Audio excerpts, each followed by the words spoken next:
Εμείς οι ανεξάρτητοι Έλληνες καταθέτουμε αυτά τα κλονάρια από ελιά, το οποίο σημαίνει ειρήνη σε όλο τον κόσμο.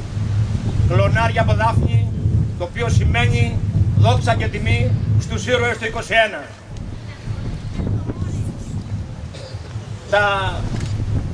Ο φοίνικας σημαίνει τιμή στην Εκκλησία μας, τιμή στον Χριστό μας.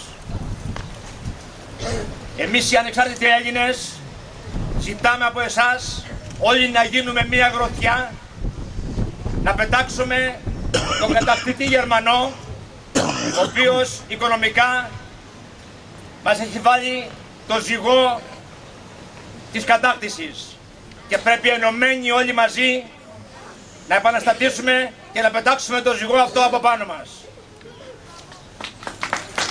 Αιωνία μνήμη.